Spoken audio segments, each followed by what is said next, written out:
Kumusta mga kaibigan? Muli nagbabalik na naman Ka-Torpeate Stories. Tungayan na naman natin ang isang kwentong pag-ibig na tiyak inyong magugustuhan. Tungayan natin ang kwentong kakaibang pag-ibigan ni Julia at David. Sa dinami-dami pa naman ng tao sa mundo, bakit sila pang dalawa ang pinagkasundo ng mga magulang? Ano kaya ang mangyayari sa kanilang pagsasama? Mag-workout kaya ang kanilang relasyon? Paano kung kinasal sila sa taong hindi naman talaga mahal ang isa't isa?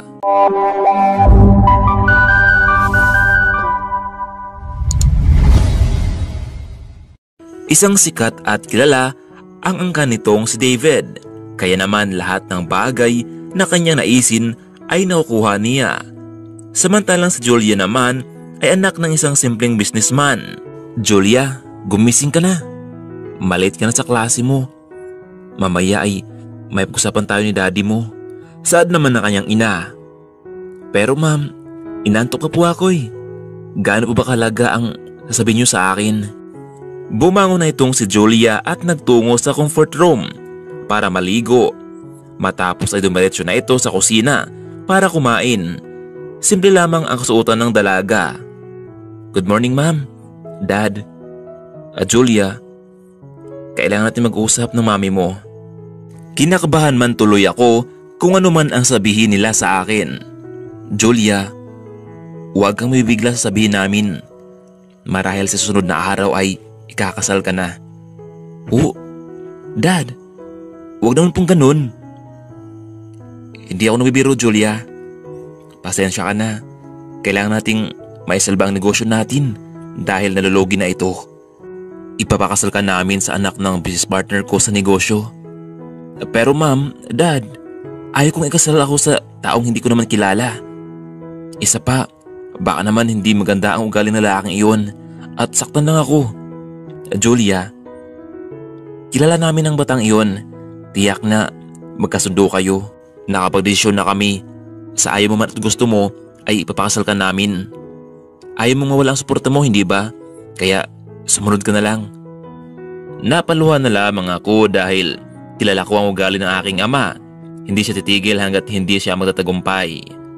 Sa oras na iyon, wala akong ganang kumain dahil sa mga binitawang salita ni dad. Kaya naman, nagpahatid na lamang ako sa aming driver patungo sa eskwelahan. Pagkarating ko sa universidad, nagagulo na naman ang mga estudyante dahil sa isang sikat na lalaki at anak na may-ari ng eskwelahan. Pagpasok ko sa loob ng classroom, nakita ko ang aking matalik na kaibigan na nababaliw din sa lalaking iyon. Pero laking gulat ko kung bakit hindi siya lumabas.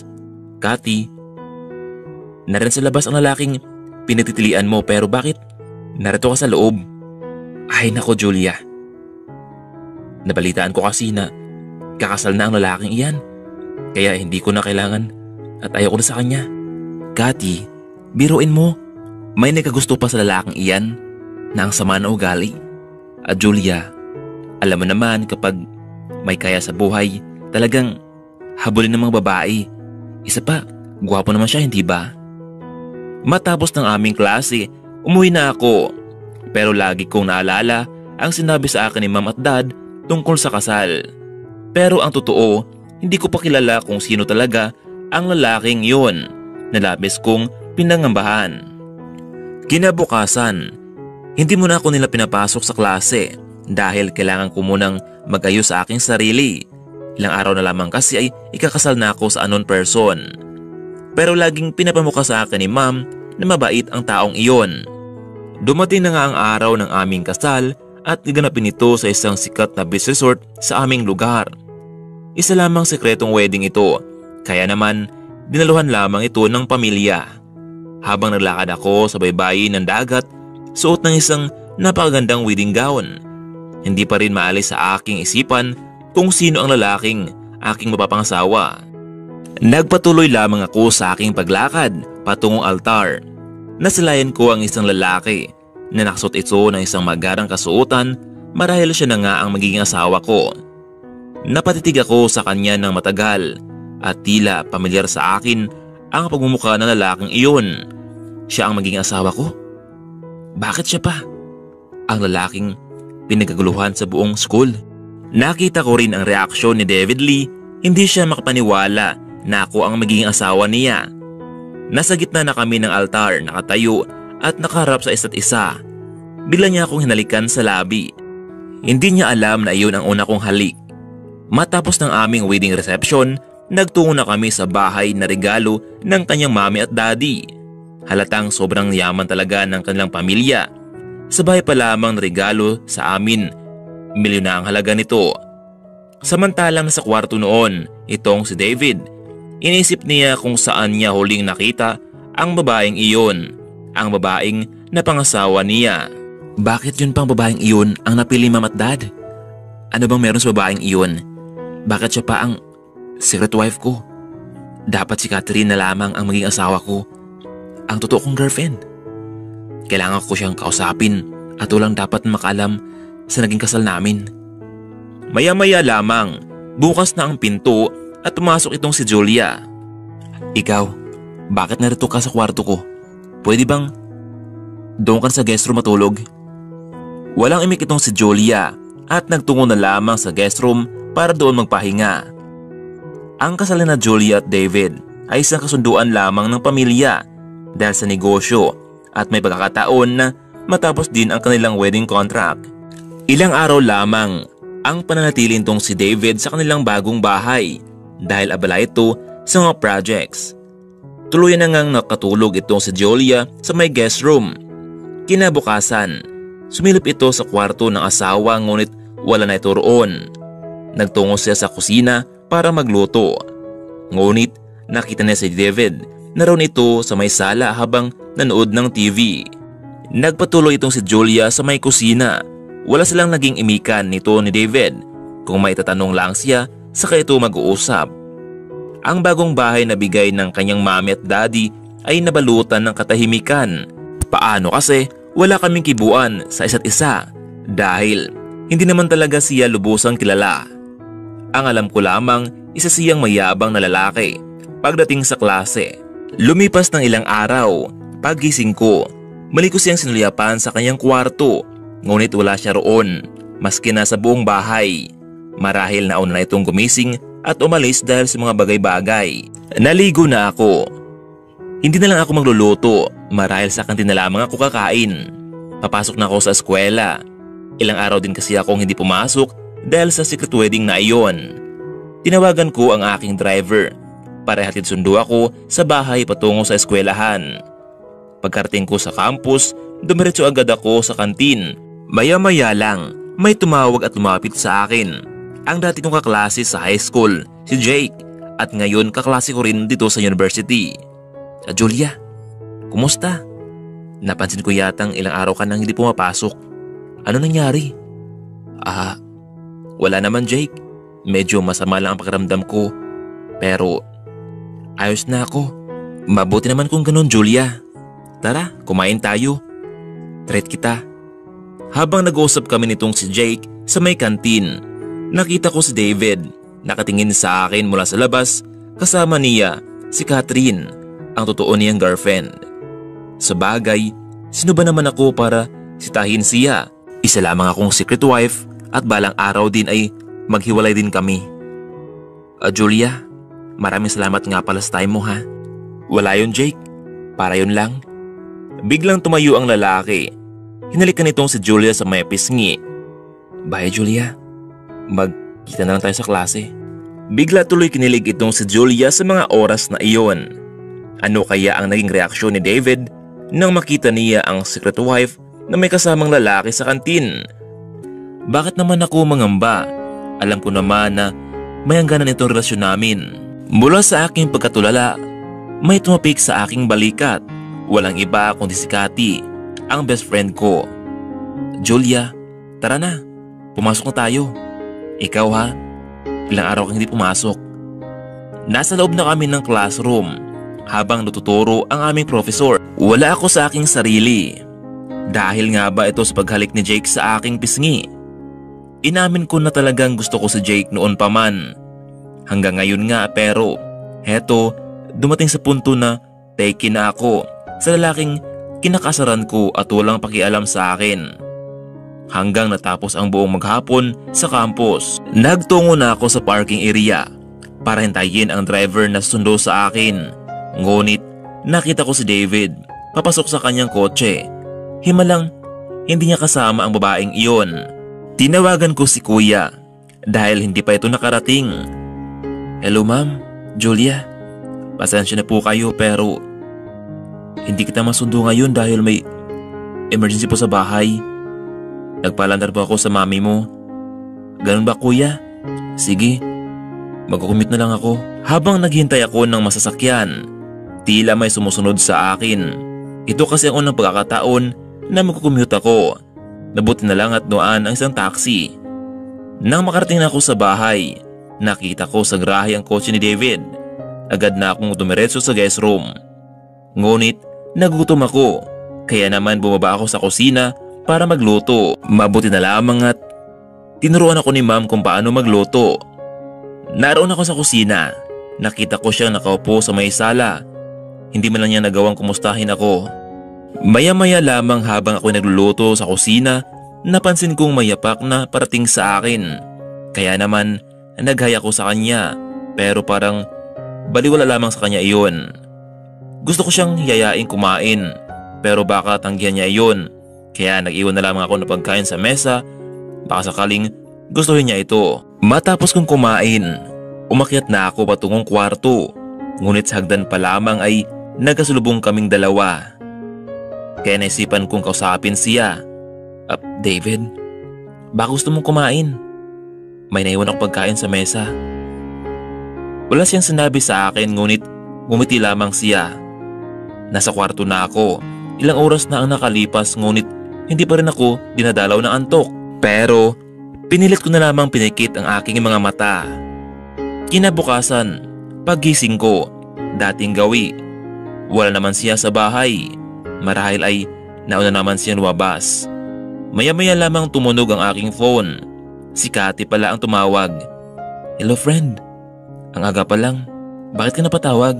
Hay nako Julia, may good news ako sa'yo. Nabalitaan mo na ba na may malaking beauty contest sa school natin? Cathy, ano naman ang mapapala ako dyan? Nako Julia, malaki. Alam mo ba na kung sino daw ang manalo ay may malaking premyo at higit sa lahat ay makadate itong si David Lee. Cathy, alam mo naman na hindi ko type ang lalaking iyon, hindi ba? Friend, Julia, bakit hindi mo siya subukan? Malay mo, magkakakilala kayo ng lubos. Cathy, pwede ba? Huwag mo na akong isama sa ganyang mga laro. Kasalukuyan akong nasa classroom habang nagbubutuhan ang mga klase ko kung sino ang magiging representative ng classroom namin sa turang contest. Maya-maya pa, biglang natahimik ang lahat. Julia, congrats! Ikaw ang napili namin para sumali sa contest na yun. Pero ma'am, hindi naman po kasi ako magaling sa ganyan eh. Miss Julia, for the sake of our classroom, please, tanggapin mo ito. Bahala na nga po ma'am, sige po. Sa kabilang dako naman, may tumawag sa phone nitong si David, ang kanyang mami. Pinapaalam nito sa kanya na may maganap na beauty contest sa mga susunod na araw. Naalaala ni David kahapon, kinausap siya ng babae habang pababa mula sa hagdan para uminom ng tubig. Nakita niyang may iniwan itong pagkain sa mesa, kaya naman tinikman niya ito. Di siya makapaniwala na masarap pala magluto ang babaeng iyon. Lagi na lamang akong maagang gumigising. Hindi ko alam kung bakit pero isa lang ang nasa puso ko, ang iwasan ang babaeng iyon. Maya-maya lamang, tumunog ang aking phone. Si Katrina, ang nasa kabilang linya. Babe, bakit ka napatawag? David, may sasabihin ako sa'yo. Maghiwalay na tayo. Sawang-sawa na ako sa'yo. Nasakal na ako sa'yo. Pero Katrina, babe, huwag mo magawin to sa akin oh. Alam mo naman na ikaw lang babaeng mahal ko, hindi ba? Kahit anong pagmamakaawa ng lalaki ay nakapagdesisyon na itong si Katrina. Hindi alam nitong si David kung ano ang kanyang gagawin sa mga oras na iyon. Samantalang pag-uwi naman itong si Julia sa bahay, wala pa roon ang sasakyan ni David. Ilang saglit pa may tumawag sa landline. Hello David? Kumusta? Ma'am, sa Julia po ito. Iha, mabuti naman at ikaw nakasagot. Alam mo, nabalitaan ko na kasama ka raw sa napili bilang contestant sa ganaping school campus. Opo ma'am, nabunot po kasi ang pangalan ko. Alam mo Iha, kapag ikaw ang mananalo sa larong iyon ay maging masaya ako at the same time ay magkabutihan kayo ni David. So paano Julia? Pagdating ng contest, magpapadala ako na mag-ayos sa'yo para naman gumanda ka lalo. Salamat po mami. Binaba ko na ang phone. Sakto naman ang pagdating nitong si David. Kaya naman, kinausap ko siya tungkol sa kanyang mami. Dumating na nga ang araw ng contest. Rampa dito at rampa doon. Kailangan sagutin ang mga katanungan ng mga judges. Napansin kong naroon din itong si mami at si David bilang judges. Kinakabahan man ako pero nilakasan ko na lamang ang aking loob. Matapos na ang question and answer portion, ito na ang hinintay namin, kung sino ang manalo sa palarong ito. Binanggit kung sino ang mananalo sa third prize at sa second prize. And the winner is Miss Julia. Nagpalapakan ng mga tao. Lumapit sa akin si David na may hawak na bulaklak. Binigay sa akin at may binulong. Congrats Mrs. Lee. Hindi ko alam kung matutuwa ako sa kanyang sinabi.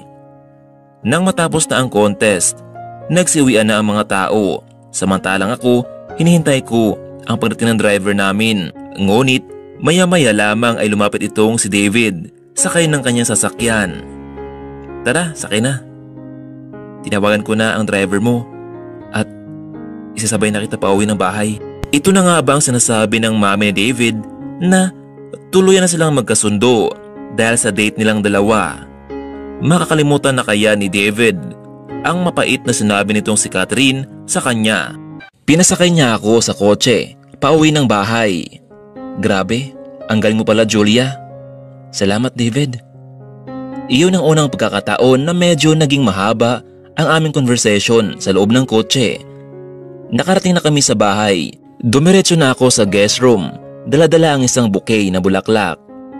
Matapos kong magbihis, muli akong bumaba sa kusina para magluto. Nakita kong nakatulala itong si David sa sala habang nakaharap sa television. Naalaala ko na naghiwalay pala sila ni Catherine.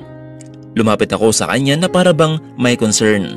David, ayos ka lang ba? Hindi siya nakapagsalita bagkus lumapit ito sa akin at niyakap ako ng mahigpit. Julia, ginawa ko naman ang lahat para sa kanya pero bakit pinagpalit niya ako sa iba? David, nandito lang naman ako sa iyo. Karamay mo, hindi kita iiwan. Hindi ko alam kung bakit ganun ang nasabi ko sa kanya. Kaya naman, sa isang iglap lamang ay bigla niya akong niyakap at nilikan sa labi. Ilang segundo ring nagdapat ang aming mga labi. Hindi ko malaman kung ano itong naramdaman ko. Parang mali ito. Pero kung tutuusin, mag-asawa naman kami. Ngunit hanggang sa papel nga lang. Ngunit bakit niya ako hinalikan ng ganito? Ibig sabihin ba, mahal niya ako? Bigla akong napaatras at napagtakbo patungong kwarto. Hindi tuloy ako nakapagluto. Nakahiga na ako sa kama at iniisip ko ang nangyari kanina sa amin. Hindi ako makatulog. Ramdam kong may yapak na parating sa kwarto ko. Biglang bumukas ang aking pinto at pumasok si David Lee. Kinakabahan ako dahil ito ang unang pagkakataon na magkatabi kami sa kama. Simula kasi na ikinasal kami, nasa guest room palagi ako natutulog. Hindi ko na malayan na nakatulog na pala kami. Kinaumagahan, maga ako nagising para magluto at pumasok sa eskwela. Pero mas maga pala siyang nagising, itong si David, at nagluto. Hindi ako makapaniwala na sa unang pagkakataon siya ang nagluto ng agahan. Good morning Julia. Tara, upo ka na at kakain na tayo. Hindi ko alam kung ano ang nakain niya sa araw na ito. Kung sa bagay, gusto ko na naman siyang makitang magluluto. Talagang masarap din naman ang kanyang luto. Akala ko kasi noon ay wala siyang alam pagdating sa kusina. Pero nagkamali ako. Ako na ang nagligpit ng mga pinggan na pinagkainan namin. Pero pinigilan niya ako. Siya na daw ang maghugas nito. Napawaw na lamang ako sa laki ng aking pagagulat. Marunong pala siya sa gawaing bahay. Ano ba to? Nagpapa-impress ba siya sa akin? Maya-maya lang, may biglang tumawag sa akin mula sa phone, si Jake. Oh Jake, napatawag ka. Dahan-dahan na akong nagtungo sa kwarto para magbihis dahil may pasok nga ako. Pagkababa ko, nakita ko si David, nanood lamang sa sala. Saan ka pupunta, Julia? Ako? Papasok sa school. Ikaw, wala ka bang pasok? Meron naman pero masyado pa kayong maaga. Pwede ba tayong sabay pumasok, Julia? David, baka may makakita sa atin. Wala akong pakialam, Julia. Habang nasa loob kami ng sasakyan, inisip ko tuloy na parang close na kami. Totoo ba to? Magtitiwala na ba ako sa kanya? Dati, lagi ako naasar sa kanya pero ngayon, ewan ko ba? Hindi ko alam kung ano ang nangyari sa akin. Parang gusto siyang makita at makasama. Julia, may problema ka ba dyan? Wala naman. Ilang minuto ang nakakalipas, nasa harapan na kami ng school. Naya akong lumabas, baka kasi malaman nila na magkasama kaming dalawa. Mabuti na lamang at nasa loob na sila ng room. Pagkapasok ko sa pinto ng classroom, marami ang bumati sa akin, lalo na itong si Jake. Okay class, palakpakan natin muli si Julia. Sad naman ng kanilang professor. Miss Julia, bukas nga pala ang araw na special date nyo para kay Mr. David Lee. Ma'am, saan daw kami magde-date? Hindi ko alam, Julia, pero ang sabi nila ay secret daw. Susunduin ka lang sa bahay nyo. Nag-discuss na ang aming professor pero as usual, wala akong natutunan. Uwian na naman. Naghintay ako sa aming driver dahil mabuti na raw ang kanya pakiramdam. Habang nasa parking area ako, naghintay biglang lumapit itong si Jake. Oh Jake, bakit ka nga pala natawag sa akin kanyang umaga? Julia, gusto sana kitang yayain. Maya-maya lamang, dumating na ang driver ni Julia. Pasensya ka na Jake, may lakad kasi ako ngayon. Pwede bang sa susunod na lang? Ganun ba Julia? Okay lang. Pinagbuksan ako ni Jake sa pinto ng sasakyan. Nagpasalamat ako dahil nakabalik na si kuya para magsundo at maghatid sa akin. Nasa bahay na ako. Naalaala ko na bukas na pala ang date namin ni Mr. David Lee at alam iyon ng lahat sa loob ng campus. Hinihintay ko siya sa bahay. Nakaluto. Nakain ako pero hindi pa rin siya dumating. Samantalang hapon ding iyon, tumawag ang mami nitong si David na siya ang magtungo sa isang mahalagang meeting with investors. Pero pinapaalala ng kanyang ina na huwag kalimutan ang isang special date nila ni Julia. Hindi ko alam kung ano ang nangyari sa akin. Masakit pa rin ang nagawa sa akin nitong si Catherine. Pinagpalit niya ako sa iba. Sa totoo lamang ay pinakasimahan ko na lamang itong si Julia para matapos na ang kalokohang ito. Napakana ni ma'am. Matapos ang meeting ko with investors, nagpahinga muna ako dahil mamaya pa namang hapon ang date namin ni Julia. Gusto ko ring ipagtapat sa kanya na nahirapan ako sa ganitong sitwasyon. Samantalang, naghanda naman itong si Julia para sa special date nilang dalawa ni David. Mamayang hapon, kaya dali-dali itong nagpunta sa mall para bumili ng mga damit. Kasama ni Julia nagtungo sa mall itong kaibigan niyang si Cathy. Naku, excited na ako Julia para sa inyong dalawa. Kapag nangyari iyon ay balita mo lang ako ha. Malapit na mag-alas 5. Maya-maya lang ay susunduin na ako ni Kuya Driver para ihatid sa naturang venue. Nakasakay na ako ng sasakyan pero may halong kaba. Ma'am, narito na po tayo. Habang pababa ako ng sasakyan, kinakabahan talaga ako. Baka hindi siya sumipot sa aming date. Narito na ako ngayon sa inahandang venue ng mami ni David para sa amin. Inikot ko ang aking paningin kung dumating na nga ba siya. Pero wala pa rin. Nakailang oras na akong naghihintay pero wala pa rin David Lee ang dumating. Dahil sa pagod ay nakatulog nga itong si David. Nagising na lamang siya nung tumunog na ang kanyang phone. Isang number to. Pero sinagot niya lamang dahil baka emergency. Hello? Sino to? Babe? David? Oh, Catherine. Anong ginagawa mo? Sorry David sa mga nagawa ko sa'yo noon. Narito ako sa bar ngayon. Kung maaari ay puntahan mo ako.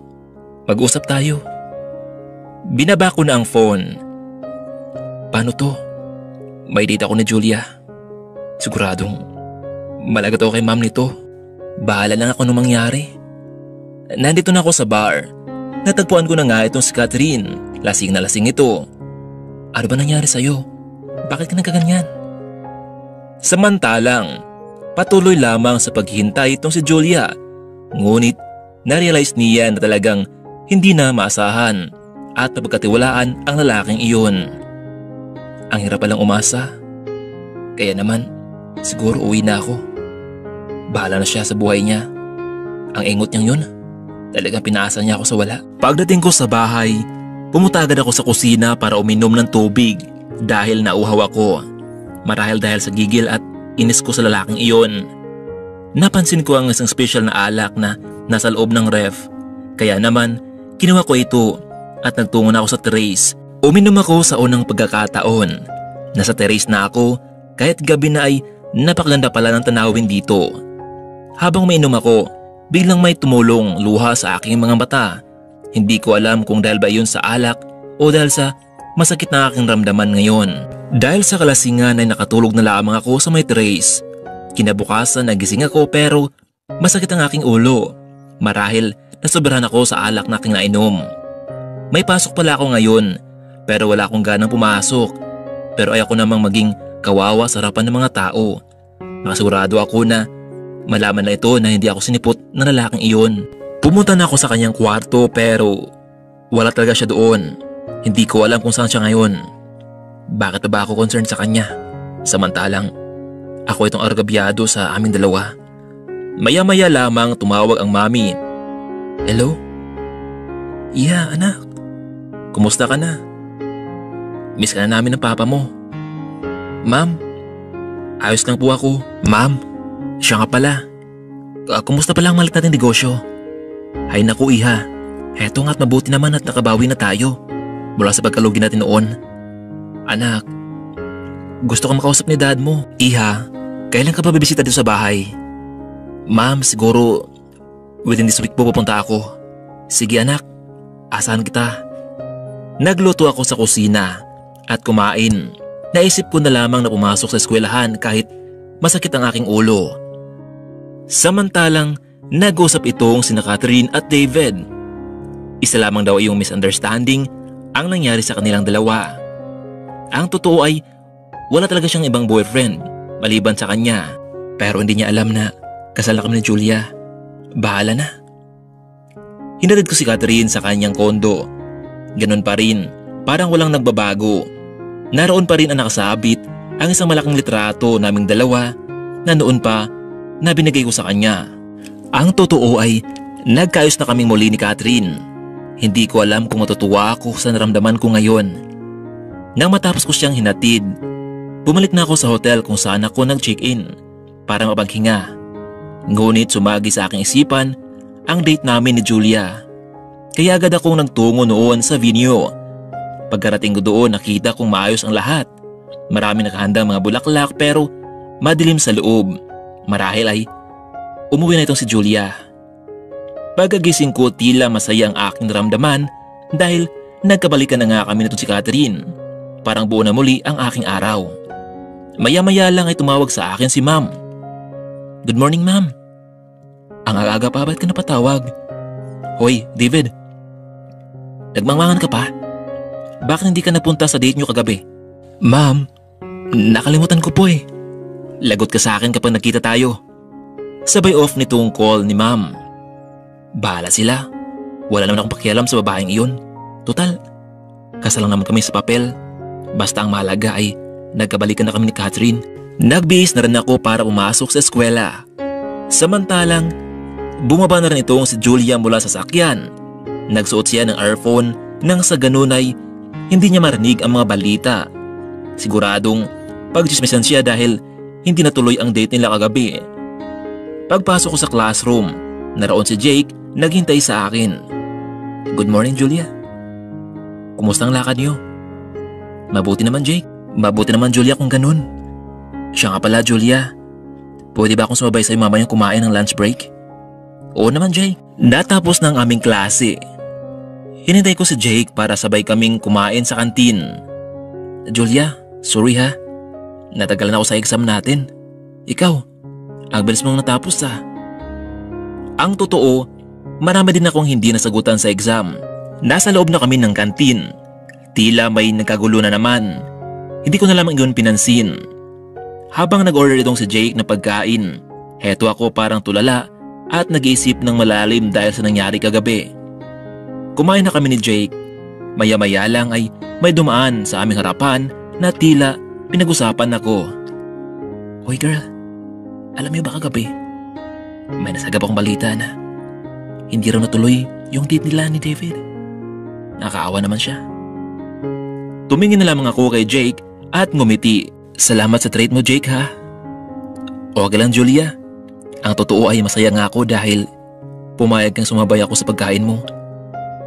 So paano, Jake? Uwi na ako. Wait lang, Julia. Gusto ko sanang ihatid kita sa inyo eh. Nako, salamat, Jake.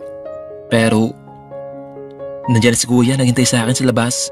Nasa bahay na ako, nakahiga lamang ako sa kwarto. Ilang minuto pa ang lumipas, may narinig akong sasakyan. Siguro ang siraunong lalaking iyon ang dumating. Hindi na ako bumaba. Bahala siya. Matulog na lamang ako dahil medyo masakit din ang ulo ko sa inom ko ng alak kagabi. Samantalang, umuwi ako ngayon dito sa bahay. Gusto kong humingi ng sorry kay Julia at ipagtapat ko sa kanya na ayoko na talaga sa ganitong relasyon. Pagbukas ko ng bahay, naka-off ang mga ilaw. Nagtungo ako sa kanyang kwarto at nakita ko siyang nakatulog. Dahil sa hangover na dulot na pag-inom ko kagabi, nakatulog ako ng mahimbing.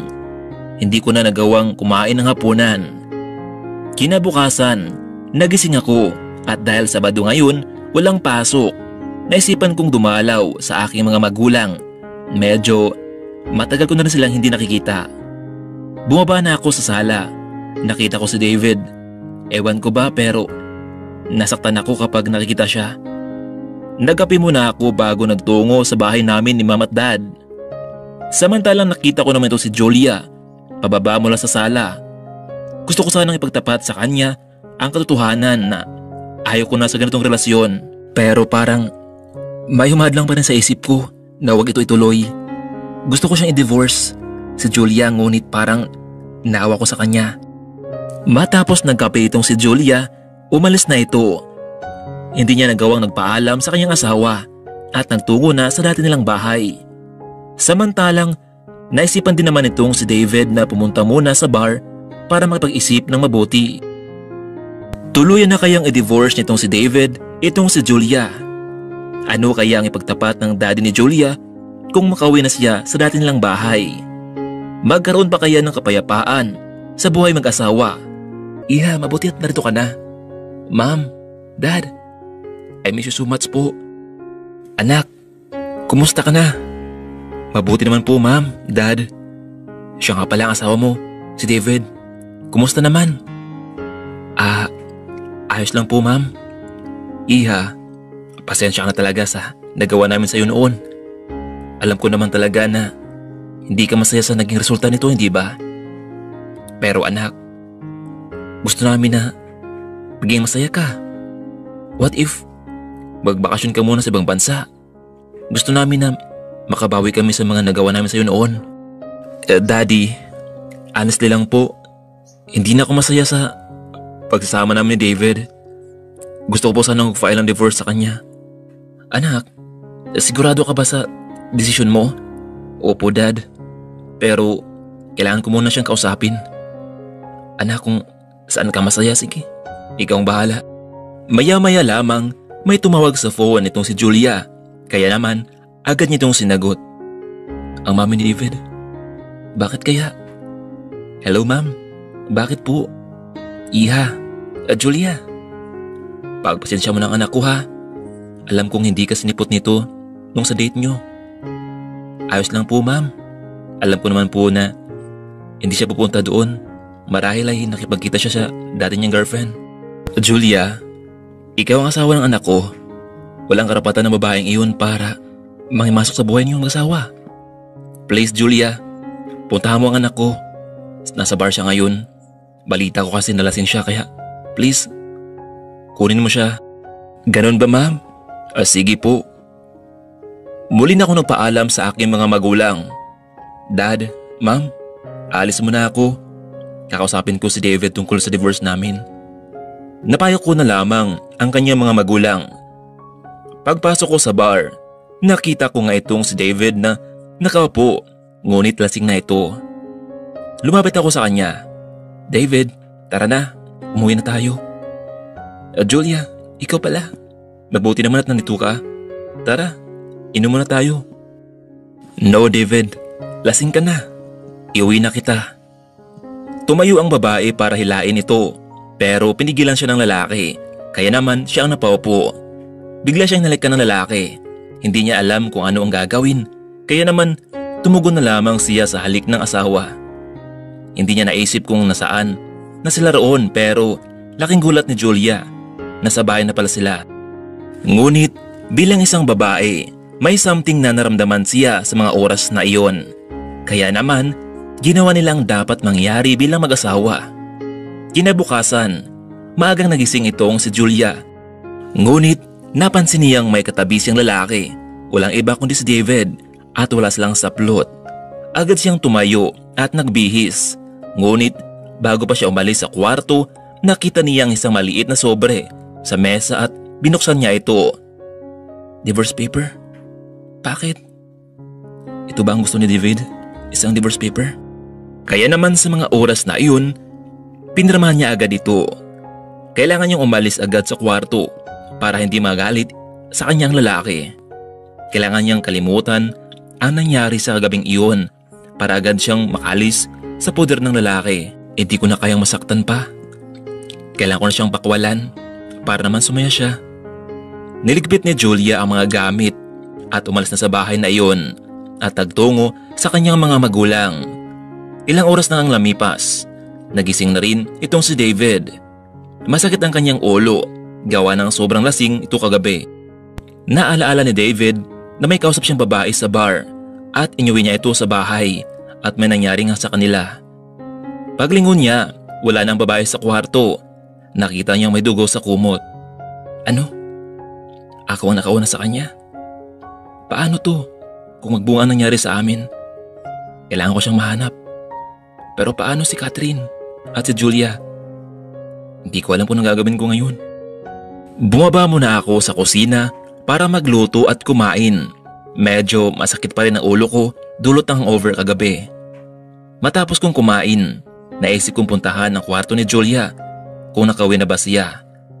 Bago kasi pumunta ako sa bar, nauna na siyang lumabas. Hindi nga siya nagpaalam sa akin kung saan siya magpunta. Marahil galit yun sa akin dahil sa hindi ko siya sinupot sa date namin. Pag akyat ko sa guest room, nakasara pa rin ang pinto. Marahil nga ay hindi pa siya nakauwi. Ma'am, Dad, narito na ako. O anak, Julia, bakit may dala kang mga gamit? Opo ma'am, hindi na ako babalik sa bahay na iyon. Hiwalay na kami David. Pinirmahan ko na yung divorce paper na ginawa niya. Dad, gusto ko munang tumira sa ibang bansa para makapag-relax. Doon mo na ako sa kapatid mong si Auntie Flor. Anak, Julia, kung yan ang gusto mo, ikaw ang bahala. Makalipas ng ilang taon, nagkaroon ng magandang buhay si Julia sa ibang bansa dahil na rin sa tulong ng kanyang mga magulang kasama si Baby Clark. Oo, habang nasa ibang bansa kasi si Julia kasama ang kanyang Auntie Flor, hindi niya akalain na magbunga ang gabing iyon nila ni David. Ganun pa man, nangyari nang dapat mangyari at kailangan ko lamang tanggapin. Samantalang, ilang taon na rin ang nakalipas. Wala na si Julia. Hindi ko alam kung nasaan siya ngayon. Simula na umalis sa bahay, sinisi ko rin ang sarili ko, lalo na noong nalaman ni Ma'am na wala na sa poder ko si Julia. Pero ganun pa man, pinagsisihan ko iyon. Hindi ko man lang napasaya si Julia. Pero alam ko na masaya siya ngayon dahil lalo na noong nakita kong pinirmahan niya ang divorce paper namin. Ang totoo, hindi ko yun tinuloy. Ewan ko ba pero parang may bumubulong sa akin na huwag gawin iyon. Samantalang, nagkabalikan naman kami nitong si Catherine. Maayos naman ang relasyon naming dalawa Pero kung minsan ay nag-aaway din kami dahil sa selos. Pero minsan, aaminin ko na parang nagsawa na rin ako sa kanya. Minsan sumagi din sa isip ko kung kumusta na kaya si Julia. Iniisip ko na nagkapamilya na kaya si Julia. Pero sigurado ako na hindi sila kasal dahil hanggang ngayon kasi ay asawa ko pa rin siya sa papel. Minsan lagi ko siyang naisip. Naalala ko ang kanyang mukha na kahit nasaktan ko na ay wala pa rin siyang nagawa para sa akin. Namimiss ko rin ang asawa ko. Isang araw noon, nakaligtaan kong iligpit ang sobre sa mesa. Hindi ko inaasahan na mabasa ito ni Catherine, kaya naman galit na galit ito sa akin dahil naglihim ako sa kanya. Kaya ganoon na lamang, inaway niya ako, pero mahal ko siya at gagawin kong lahat para sa kanya. Ako si Catherine. Masakit ding malaman na kasal na pala si David sa ibang babae, pero kahit anong gawin, hindi ako payag na maagaw siya sa akin. Kahit pa bumalik pa ang babaeng iyon, handa ko ipaglaban si David dahil mahal na mahal namin isa't isa. Ngunit paano kung malaman itong si David na may anak na itong si Julia at siya ang ama ni Baby Clark? Posible kaya magkabalikan pa ang dalawa? Paano kung malaman din ni Julia na hindi tinuloy ng lalaki ang divorce paper nilang dalawa? Tuloy na ngang nagtungo itong si Julia sa ibang bansa kasama ng kanyang Auntie Flor. Subalit, hindi niya inaasahan na may mabubuo pala sa nangyari na David. Ngunit ganun pa man, kinakailangan niyang tanggapin ito. Maaga akong nagising dahil may pasok itong si Baby Clark. Nasa 5th grade na siya. Kaya naman, inaamin ko na medyo matagal na kaming nasa ibang bansa. Pero kahit ganun pa man, hindi ko kiniligtaan na ituro sa kanya ang aming lengguwahe. Kaya naman kahit papaano ay marunong siya magsalita at umintindi. Nagluto na ako ng pagkain ni Clark bago ko ihatid siya sa eskwelahan. Palaging binabanggit sa akin ng aking anak ang kanyang ama. Siyempre, hindi ko naman pinagkait sa kanya ang kanyang daddy. Ngunit sinabi ko sa kanya na iniwan kami nito. Lumipas ng ilang taon, nakapagtapos na itong si Clark sa elementarya. Masaya ako dahil parang kamakailan lamang ay baby pa siya. Pero ngayon, malapit na siyang magbibinata. Habang kumakain kami ni Auntie Flor at Clark, biglang tumunog ang aking phone. Si Mami ang tumawag. Hello ma'am, napatawag po kayo. Julia, ang daddy mo, nasa hospital. Oo anak, pero mabuti na lang at nakarecover siya. Mabuti naman po ma'am kung okay na si daddy. Julia, kailan ba kayo uwi dito sa Pilipinas? Miss ka na namin anak at gusto namin makita si Clark. Yes ma'am, marahil sa sunod na buwan ay uuwi kami. Pero pinag-isipan ko talaga na mabuti kung uuwi ba talaga ako sa Pilipinas o hindi. Paano kung magkita silang dalawa? Anong gagawin ko? Pero sa bagay, hindi yun mangyayari dahil hindi namin alam na may anak kami. Kasalukuyan akong naliligpit ng aming mga bagahe dahil bukas ng umaga ang aming flight pa Pilipinas. Excited itong si Clark dahil gusto niyang nakita ang kanyang lolo at lola. Madaling araw pa lamang, ginising ko na si Clark dahil maaga na ang flight namin. Hinatid kami ni Auntie Flor sa airport. Malaki ang utang na loob ko sa aking auntie sa lahat ng tulong niyang binigay sa akin. Auntie Flor, maraming salamat po sa inyo. Nako Julia, huwag mo na intindihin iyon. Ang mahalaga ay napalaki mo na maayos ang anak mo. Nakarating na kami sa airport. Samantalang nakatulog si Baby Clark sa loob ng sasakyan. Baby, wake up. Nasa airport na tayo.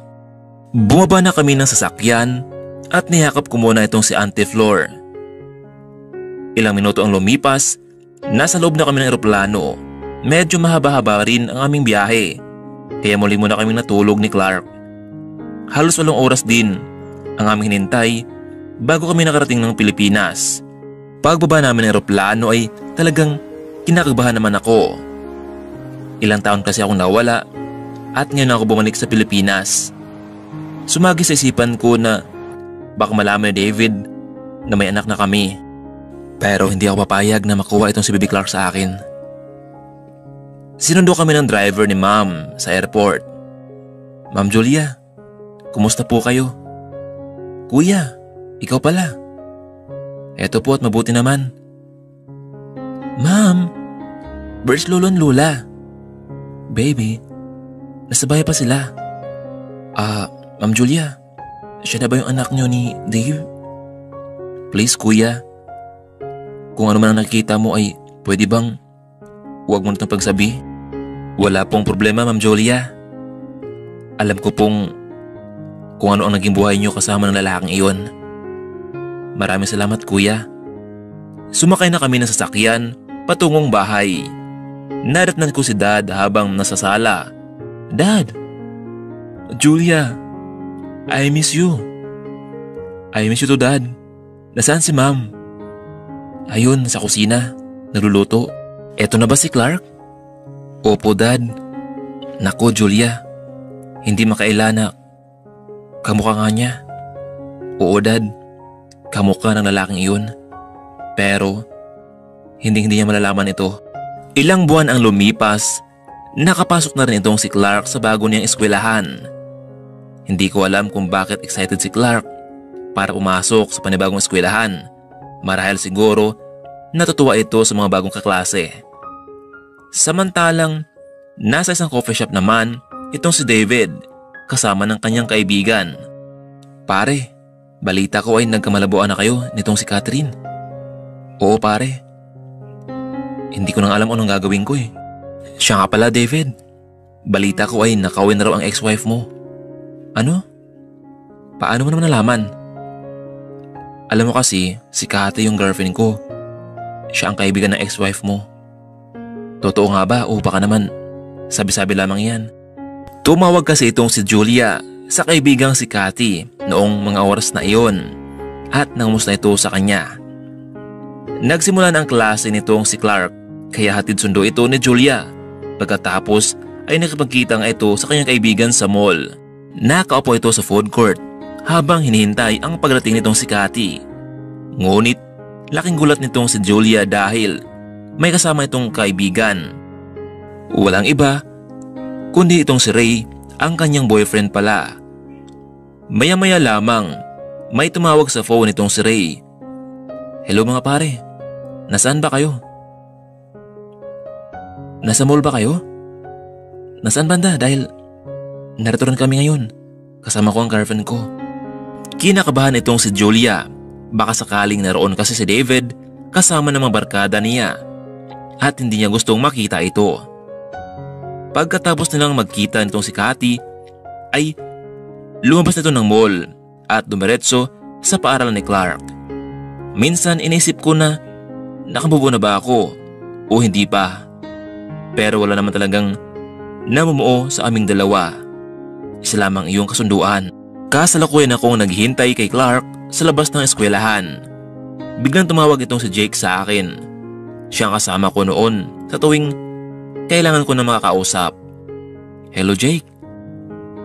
Julia, nasa Pilipinas ka na pala. Pasensya ka na Jake ha kung hindi ko agad sinabi sa'yo. Hindi ka na-inform. Alam ko naman kasi na busy ka na sa trabaho mo eh. Julia, pwede ba tayo magkita? Sure Jake. Okay lang ba sa'yo na kahit sa bahay namin? Sige Julia, walang problema, bukas pupunta ako sa inyo. Laking gulat ng lalaki pagdating sa bahay nila dahil nakita niya ang isang cute na bata. Julia? Sino siya? Siya nga pala Jake. Siya si Clark, ang anak ko. Julia, may anak ka na? Paano? Isang mabang istorya Jake pero ang totoo, wala na kami ng lalaking iyon. Ganun ba Julia? Oo Jake. Siya nga pala Julia, baka gusto mong mamasyal tayo kasama ng anak mo. Maybe this weekend after my duty, kung okay lang sa'yo. Alam naman natin hindi ba na medyo abala ang mga doktor kapag may mga pasyente. Pero namimiss ko kasi ang kaibigan ko. At syempre, may anak ka na pala. So, isa ka ba lang Dr. Jake? Oo Julia, almost 5 years kang nasa ibang bansa. at bigla ka na lang nawala. Pumayag naman itong si Julia na mamasyal kasama si Clark. Matapos ng ilang minuto nilang pag-uusap, umalis na rin itong si Jake at dumiretso na sa ospital. Samantalang, lumapit naman itong si Clark sa ina. Ma'am, sino po ba ang lalaking iyon? Siya na po ba ang daddy ko? No baby, kaibigan ko siya. Nasaan po ba talaga ang daddy ko, ma'am? Anak, darating din ang tamang panahon na sasabihin ko sa iyo ang totoo. Ma'am, kung natatakot ka na baka iwan kita kapag nakita ko ang daddy ko, nagkakamali ka. Gusto ko lang siya makita dahil gusto kong malaman kung bakit niya tayo iniwan. Gusto ko siyang makausap kung bakit niya tayo iniwan.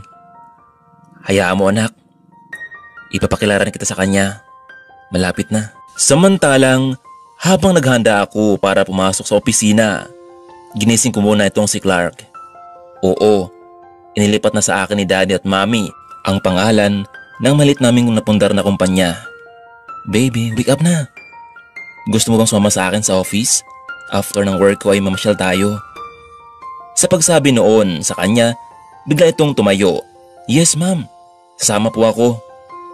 Habang papasok na kami sa office kasama ni Clark, nagtataka na naman ako kung bakit maraming tao. Siguro ngayon lang nila nakita na ilang taon din akong wala sa kumpanyang ito. Pagdating ko sa office nakita ko itong si Dad. Anak, dumiretso na tayo sa may conference room para makilala mo naman ang mga board directors natin. Dad, isasama ko ba si Clark? Oo naman, isama mo na doon. Habang naglalakad kami, bigla na naman akong kinakabahan. Pagpasok namin sa loob, labis akong nagulat dahil naroon silang lahat. Daddy, ano to? Reunion? Akala ko ba may meeting tayo? Bakit dinarito ang mga pamilya ni David? Anong ginagawa na dito? Anak, alam mo naman di ba na noon pa man, kasosyo natin sila sa negosyo. Bigla akong niyakap ni tita, ang mami nitong si David. Alam ko din naman na wala silang kasalanan nito. Ang totoo nga ay namiss ko rin sila. Ano ba ang magawa ko? Andito na. Dad, ano ba bang mag-usapan natin? Julia, anak, nagpatawag ako ng meeting dahil bababa na ako sa pwesto. Matanda na ako. Kailangang may pumalit sa akin bilang presidente at ikaw yun. At si David naman ang vice president. Alam naman natin hindi ba na malaki ang share nila sa kumpanyang ito. Pero dad, bakit naman po ako? Alam niyo naman po na hindi ako magaling magpatakbo ng kumpanya. Iha, nari naman si David katuwang mo sa kumpanya. Hindi na lamang ako napagsalita. Mami, tapos na ba ang meeting natin? Pupunta tayo sa mall? Saan naman itong si Clark? Oo baby, maya-maya lang. Sino po sila ma'am? Anak, sila pala sina Mr. and Mrs. Lee, kasosyo ng lolo mo sa negosyo. Hello po, magandang umaga. Bati ni Clark sa kanila. Samantalang si tita at tito naman ay nakatulala na parang nakita sila ng multo. Alam na kaya nila na apo nila ito tungkol sa anak ko? Samantalang si David naman naghintay noon sa loob ng conference room kasama ng kanyang mami at daddy. May isang magandang babae ang biglang pumasok sa loob. Ang ex-wife ko. Hindi pa rin nagbabago ang mukha niya. Gaya pa rin ng dati. Maganda. Bakit ganun? Hindi ko man lang siya nabati. Hindi man lang niya ako nakita. At hindi ako magsalita sa kanya. Biglang nagyakapan sina ma'am at si Julia. At ako parang hindi niya nakita. Napinsin ko ang isang binatilyo na kasama niya. Parang bagong version ng aking mukha. Hindi ito maaari. May nangyari ba sa aming dalawa noon? Hindi ko maalala. Habang natatanong si ma'am kay Julia, hindi ito makasagot. Anak ko ba ang batang iyan? Kailangan ko makausap si Julia ng masinsinan. Samantalang hindi naman nakapagsalita itong si Julia sa mga oras na iyon. Wala ito sa kanyang plano na magkita silang lahat doon. Kasalukuyang hawak ni Mami itong si Clark. Pwede ba tayo mag-usap, Julia? Sabihin mo nga sa akin ng totoo. Anak ko ba ang batang iyan? Ano? Magtapat ka sa akin ng totoo, Julia. Oo, anak mo siya, David. Bakit hindi mo agad sinabi sa akin noon? Paano ko sa'yo sasabihin? Pinagtabuyan mo na ako noon, hindi ba? Gusto mong makipaghiwalay sa akin, makipag-divorce sa akin. Binigay ko ang gusto mo. Pinalaya na kita. Wala ka nang responsable sa aming dalawa. Julia, kahit ganun, dapat sinabi mo sa akin bago ako umalis. Mas okay na yun, David. At wala tayong commitment. Alam ko naman na hiwalay na tayo. Hindi alam ni Julia na hindi pala natuloy ang balak ni David noon na makipag-divorce sa kanya. Pagkatapos ng aming pag-uusap ni David, bakit ganun? Alam kong mali ang nilayo kong anak ko sa kanya. Pero kung pinagtapat ko sa kanya noon ito, may posibilidad ba na tatanggapin niya ang anak ko? Samantalang pumasok sa isipan nitong si David na talagang may anak na siya. Gusto niyang mapalapit sa anak, ngunit paano? Papayag kaya si Julia? Magustuhan kaya ito ng anak niya? Labis din naman ang pagtataka ng bata dahil simula nang dumating siya sa loob ng conference room ay parang naging tahimik na ang buong paligid. Nagtataka siya kung sino ang mga taong iyon. At sa mga oras na iyon, hindi ko alam kung ano ang gagawin. Paano kung kukunin sa akin ang anak ko? Lalo tuloy akong naguguluhan. Paano kung ipagtapat ko kay Clark na ang lalaking kasama niya kanina ang siyang tunay niyang ama? Pero natakot ako. Paano kung magustuhan siya ni David at sumama sa kanya? Paano ako? Ako ang nagluwal sa kanya. Ako ang nagpalaki sa kanya. Ako dapat ang may karapatan. Bigla na lamang akong napaluha nang wala sa oras. Ma'am, bakit po kayo naiyak? Wala lang, baby. Masaya lang ako dahil mabuti na ang lagay ng lolo mo. Ma'am, sino ba ang mga taong iyon kanina? Parang masaya silang nag-uusap, kasama sina lolo at lola. Hindi na lamang ako napagsalita sa mga oras sa mga tanungan ng aking anak. Pinaisipan ko talaga ito ng mabuti, labag man sa aking isipan, pero kinakailangan kong gawin. May karapatan din naman itong si David sa anak ko bago pa mahuli ang lahat. Marahil nagtataka kayo kung bakit gusto ko nang magkita ang mag-ama. Sumagi kasi sa isipan ko na kailangan nilang magkakilala. Habang nasa loob ako ng opisina, may biglang kumatok. Bukas yan. Kaya naman, sa mga oras na iyon, pumasok itong si David. Ikaw pala, anong ginagawa mo dito? Gusto ko lang namang makipagkwentuhan sa'yo. At gusto ko ring malaman kung ano ang mga gusto ni Clark. Pagkasabi ng ganoon ni David, hindi agad ako nakapagsalita. Marahil mali ang nagawa ko sa kanya na inlayo ko sa kanya ang anak ko. Pero hindi ko masisi ang sarili ko dahil alam kong parehas kaming nagkamali. Dahil hindi niya ako tunay na mahal dahil meron siyang mahal na iba. Marahil mas okay na siguradong hindi niya malaman ang naramdaman ko. May girlfriend na siya at malapit na rin silang ikasal. Julia, may problema ka ba? Saad naman si David. Siya nga pala, David. Gusto ni Clark ng iba't ibang sapatos. Ganun ba? Maraming salamat. Excited na ako para makipagkilala ko sa kanya. Sa anak natin. Wala yun, David. Sorry nga pala dahil nilayo ko sa iyo anak mo. Pagkasabi ko ng ganun sa kanya, may luwang lumabas sa aking mata. Huwag mo alalahanin yun.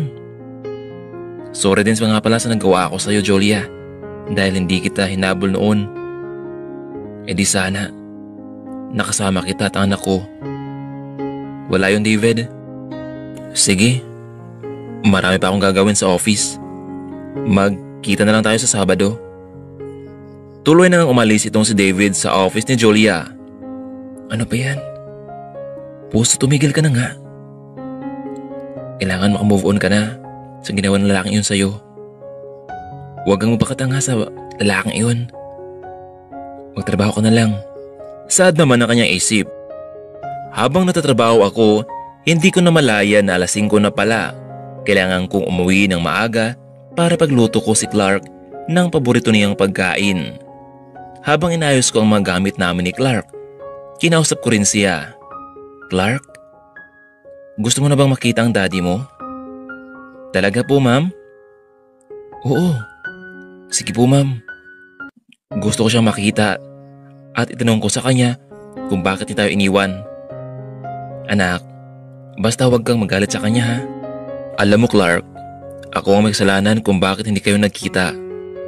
Ma'am, wala kang kasalanan. Kung mahal niya tayo, hindi ba dapat humanap siya ng paraan para magkita tayo? Pero wala eh. Kailan po ba kami magkikita?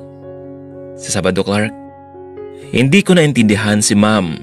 Bakit gusto niyang magkita kami? Gusto niya bang makipagbalikan sa lalaking iyon? Dumating na ang araw ng Sabado. Maaga akong nagising dahil ito kasi ang araw kung saan makipagkita kami ng daddy nitong si Clark. Nauna nang dumating itong si David sa mall para ihanda ang lahat para sa anak. Ito ang unang pagkakataon na kinabahan ang lalaki. Inisip kasi nito na kung magiging maayos kaya ang kanilang pag-uusap. Makalipas lamang ilang minuto, dumating na ang mag-ina. Talagang maganda pa rin itong ex-wife ko. Pero bakit hindi niya ako pinagpalit sa iba? Napansin ko din ang binatilyo sa kanyang likuran. Hindi ako kumurap. Hindi talaga ako nagkamali. Magkamukha talaga kaming dalawa. Julia, have a seat. Siya nga pala ka. Clark, si David ang daddy mo. David, si Clark ang anak mo. Napatungo na lamang ang dalawa. Siya na ba ang daddy ko? Ang daddy kong walang kwenta? Na nagpaiyak sa'yo ma'am tuwing gabi? Clark, ako ang daddy David mo. Masaya ako na nagkita tayo. Pasensya ka na kung may pagkakasala ako sa inyong dalawa. Marahil, hindi mo mapatawad. Pero, isa lang ang sasabihin ko sa'yo na pinagsisihan kong lahat ng iyon. Sorry anak. Naging maayos naman ang pag-uusap naming lahat. Pero tama ba talaga ang naging desisyon ko o hindi? Inalala ko lang naman kasi ang kapakanan nitong si Clark. Paano kung lumaki siyang walang ama? Kaya mas mabuting ipagtapat ko na. Makalipas ng ilang linggo, patuloy pa rin ang panligaw nitong si David sa anak niya para mapalapit ito. Pero wala naman itong senyales kung napatawad na ba ito. Pero bilang isang ina, pinagsabihan ko na lamang ang aking anak na buksan niya ang kanyang puso para sa ama. Habang nagayos ako ng gamit ko para pumasok sa office, may tumawag sa akin. Hello? Sino to? Ma'am, ako nga pala si Attorney Lopez. Ito po ba si Mrs. Julia Lee? Attorney, noon po Mrs. Lee. Pero ngayon po ay nakapag-divorce na po ako sa asawa ko 7 years ago. Ano po bang may paglingkod ko sa inyo, attorney? Alam niyo ma'am, gusto ko lang po sana i-update ang naging status ng inyong divorce paper. Kung ipagpatuloy niyo pa ba? Ano ang ibig niyo sabihin, attorney? Mrs. Lee, hindi kasi natuloy ang proseso ng divorce paper niyo dahil pinatigil ng asawa mo noon. Gusto ko namin makausap, pati si David Lee, tungkol dito. Kung ipagpatuloy pa ba natin? Sige attorney, kakasapin ko muna ito si David. Binaba ko na ang phone call. Naguluhan tuloy ako sa nangyari. Bakit hindi niya pinagpatuloy ang divorce paper namin noon? Ano bang plano ng lalaking iyon? Tinawagan ko si David tungkol sa nabalitaan ko na hindi nga natuloy ang plano naming divorce. Kaya naman nakipagkita ako sa kanya. Habang naghintay ako kay David, malalim ang aking niisip. Hindi ko napansin na naroon na pala siya sa aking harapan. Julia, ano nangyari sa'yo? Bakit ka muling nakipagkita sa akin? May problema ba? David, bakit ganun? Ano bang mali ko? Ano bang nagawa ko sa'yo? Julia, what do you mean? David, ano bang nagawa ko sa'yo at ng girlfriend mo? Wala na, hindi ba? Bakit hindi natuloy ang divorce paper natin? Alam naman natin, di ba, na may iba ka ng mahal? Hindi na lamang napagsalita ang lalaki. Oo, Julia. Sa loob ng halos 6 na taon, simula nang nawala ka, hindi ka man lamang nagpaalam, nagparamdam sa akin. Inaamin ko na kahit wala ka na mga panahong iyon, ikaw pa rin ang laman ng puso ko. Laging may bumulong sa akin na huwag ituloy ang binabala ko. Ang totoo, mahal kita, Julia. Mahal na mahal kita. Kaya nga, iniwan ako ni Catherine dahil halos araw-araw na lamang akong lasing dahil sa kaisip sa'yo. Hindi naman nag-workout ang relasyon namin dalawa dahil ikaw lang ang laman nito. Patawarin mo ako, Julia. Gusto kong bumawi sa'yo, lalo na sa anak natin. Alam mo, bumalik sa aking alaala noon kung sino yung babaeng kasama ko sa isang gabi at narealize ko na wala na may ibang babae doon na nagsundo sa akin kundi ikaw lang, hindi ba? Gusto kong makipaghiwalay sa'yo noon dahil nabulag ako sa maling tao, but I was wrong. Kaya nga, nagpasalamat ako dahil kung hindi nangyari iyon, ay walang Clark na mabubuo. Gusto kong bumawi sa iyong dalawa. Nagmamakawa ka sa'yo, Julia. Patawarin mo na ako. Pag-usapan natin to. Gusto kong maging kumpleto ang pamilya ni Clark. Ikaw at ako. Nag-isip ng mabuti itong si Julia kung ano ba talaga ang narapat gawin. Paano kung bumalik ako sa kanya kasama si Clark, pero natatakot ako na muling gawin iyon ang magtaksil sa akin. Gusto kong makasigurado. Samantalang, nalaman naman ito ni Mommy at Daddy nitong si David na may apon sila kay Julia. Hindi mapalitan ang sayang naramdaman ng mga ito. Isang araw, bumisita ang mga ito sa bahay nila Julia. Iha, Julia, alam mo, masama ang loob ko talaga noon kay David dahil hindi siya naging tapat sa'yo. Pero nagsisiangan ako. Julia, sana patawarin mo siya. Please, nakikiusap ako, Julia. Baka may natitira ka pang mag-ibig para sa anak ko for the sake of Clark. At tita, pag-isipin ko muna ito. Hindi po biro ang masamang nangyari sa akin, yung mga alala ko kay David. Kahit ilang taon na ang nakalipas, subalit may marka pa rin sa aking puso at hindi iyon mawawala agad. Pero ang totoo, mahal ko naman si David. Kaya nga hindi ako naghanap ng iba noong nasa ibang bansa ko. Dahil umaasa ko na pag-uwi ko ng Pinas, magkakabalikan na kami, pero alam kong may Catherine na siya, hindi ba? Maaga pa lamang, nasa office na itong si Julia. At dahil siya ang bagong presidente ng kumpanya, kailangan maging matatag siya.